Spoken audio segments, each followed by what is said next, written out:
ہم سب آج وہی ہیں جہاں ہونا اللہ نے ہمارے لیے لکھا تھا، پھر بھلے ہمیں یہ مقام پسند ہو یا نہ ہو۔ ہمیں بس یہ یقین رکھنا ہے کہ پہلی سانس سے لے کر اس سانس تک سب کچھ اللہ کی رضا سے ہوا ہے، اور اس سب کے ہونے کے پیچھے بہت ساری مصلحتیں ہیں، جن میں سے کچھ اس آزمائش کے بعد ہم پہ کھول دی جائیں گی اور کچھ قیامت تک راز ہی رہیں گی۔ کیوں اور کیسے یہ صرف اللہ جانتا ہے۔ وہ کن ذریعوں سے اور کن طریقوں سے کام کرتا ہے یہ ہم کبھی بھی نہیں جان سکتے، تبھی تو ہمیں یقین رکھنے کا حکم دیا گیا ہے۔ ہمیں اللہ نظر نہیں آتا، لیکن ہم سب پھر بھی اس کے ہونے کی گواہی دیتے ہیں، اس کے موجود ہونے کی تسبیح کرتے ہیں، کیونکہ ہم اس سے پیار کرتے ہیں، اور اس کے ہونے پر یقین رکھنے سے وہ ہمیں ہر جگہ نظر آنے لگتا ہے۔ اس کی موجودگی سچ میں نظر آنے لگتی ہے، بالکل ایسے ہی ہمیں اس کے فیصلوں پہ یقین رکھنا ہے، لیکن اب کی بار یہ سوچ کر نہیں کہ ہم اس سے کتنا پیار کرتے ہیں، بلکہ یہ سوچ کر کہ وہ ہم سے کتنا پیار کرتا ہے۔ جب ہم یہ سوچ کر اس پہ یقین رکھنا شروع کر دیں گے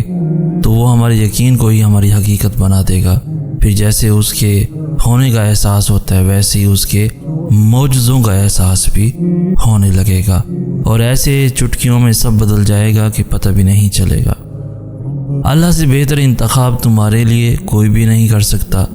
تمہیں بنانے والے سے بہتر کوئی بھی یہ نہیں جان سکتا کہ تمہیں کس کی کب اور کتنی ضرورت ہے۔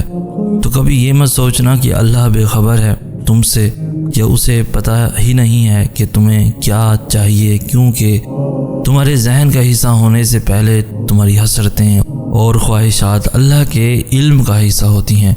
جو سب سے دانا اور حکمت والا ہے۔ غلط محبتیں، غلط لوگ، غلط وقت، سب کچھ ہمارے نصیب کا حصہ ہے۔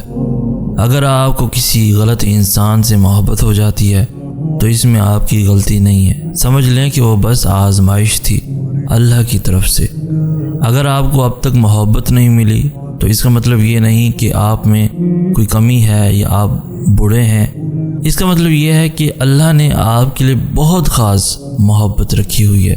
جس کا ابھی وقت نہیں آیا۔ اگر آپ کو لگتا ہے کہ آپ کے لیے کوئی بھی شخص نہیں ہے تو آپ غلط ہیں، کیونکہ کائنات کی ہر چیز کا اللہ نے جوڑا بنایا ہوا ہے، تو اس نے یقیناً آپ کا جوڑا بھی بنایا ہے، لیکن اس تک پہنچنے کے لیے ابھی آپ کو کچھ مشکلوں سے، کچھ اور منزلوں سے گزرنا ہے۔ میرا یہی یقین ہے کہ جب آپ غلط محبت سے گزرتے ہیں تو اللہ نے آپ کو اس کے اجر میں وہ محبت دینی ہوتی ہے جسے پا کر آپ کو وہ ساری تکلیفیں کچھ بھی نہیں لگتی جن سے آپ گزر کر آئے ہوتے ہیں۔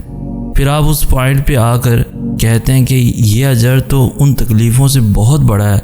یقین کریں ساری کمیاں پوری ہو جاتی ہیں وقت کے ساتھ ساتھ، صبر کے ساتھ ساتھ۔ میری امی جان کہتی ہیں کہ وقت سدا ایک سا نہیں رہتا، آپ ہیل ہوتے ہیں، آپ کے حالات بدلتے ہیں، آپ کے نصیب بدلتے ہیں۔ آج سے کچھ سال پہلے جہاں آپ تھے آج آپ وہیں نہیں ہیں، اور اس دوران آپ کتنے راستے بدلے ہیں، کتنی منزلیں طے کی ہیں، بلکہ ایسے ہی آہستہ آہستہ سب ٹھیک ہو جاتا ہے۔ بس یقین رکھنا سیکھیں، کیونکہ آپ بھلے ابھی نہ جانتے ہوں کہ آپ کہاں جا رہے ہیں، لیکن اللہ جانتا ہے کہ وہ آپ کو کہاں لے کے جا رہا ہے، اور یقین کریں صرف اس کا جاننا ہی آپ کے لیے کافی ہے۔ تم ابھی ان لوگوں کو دیکھ کر جن کو سب مل گیا جو تم اپنی دعاؤں میں کئی سالوں سے مانگ رہے ہو، سوچتے ہوگے کہ وہ کتنا خوش نصیب ہیں، جبکہ مجھے تو اللہ نے وہ دیا ہی نہیں، تو شاید مجھ سے اللہ ان جیسا پیار ہی نہیں کرتا، حالانکہ اللہ ہم سے ایک جیسی محبت کرتا ہے۔ انہیں جلدی اس لیے مل گیا ہے کیونکہ یہ ان کا وقت ہے، اور ہماری دفعہ دیر اس لیے ہو رہی ہے کیونکہ ابھی ہمارا وقت آنا ہے، ابھی دعاؤں کا وقت ہے، اس لیے اللہ نے ہمیں دعاؤں میں لگا رکھا ہے۔ اس کے بعد قبولیت کا وقت بھی آئے گا، اور جب آئے گا تب تم دیکھو گے کہ اللہ نے تم سے کتنا پیار کیا ہے۔ اللہ کا جواب ضرور آئے گا، کیونکہ یہی وعدہ ہے اللہ کا۔ اللہ تمہیں تمہاری چاہ سے نوازے گا، لیکن تب جب وہ چاہے گا۔ تو دوسروں کی قبول ہوتی دعائیں دیکھ کر خوش ہوا کرو، کیونکہ ان کے بعد تمہارا وقت ہے، اور تمہارا وقت سب سے بہترین وقت ہوگا، کیونکہ وہ اللہ کی رضا سے آئے گا اور اللہ کے معجزے لے کر آئے گا۔ دیکھیں میری بات سنیں، اگر میری دعائیں ادھوری نہ رہتی تو شاید آج میرے پاس یہ سب نہ ہوتا جو آج ہے۔ اب جب ساری حقیقتیں مجھے سمجھ آ گئی ہیں تو مجھے اپنے ہی ان لا حاصل دعاؤں کا سوچ کر خوف آتا ہے کہ اگر تب وہ پوری ہو گئی ہوتی تو میری زندگی کیا ہوتی، کیونکہ جو اب ہے میرے پاس وہ میرے مانگے ہوئے سے بہت بہتر ہے، اور مجھے ہمیشہ سے یہی چاہیے تھا۔ بس تب میں یہ بات جانتا نہیں تھا،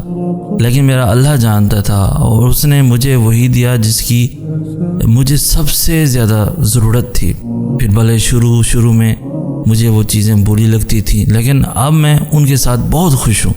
اور اب مجھے سمجھ آیا ہے کہ اللہ سے بہتر کسی کا فیصلہ نہیں، اس کا انتخاب میرے ہر انتخاب سے بہتر ہے۔ کبھی کبھار ایسا بھی ہوتا ہے کہ جب ہم جائے نماز پر اللہ سے مانگنے کے لیے بیٹھتے ہیں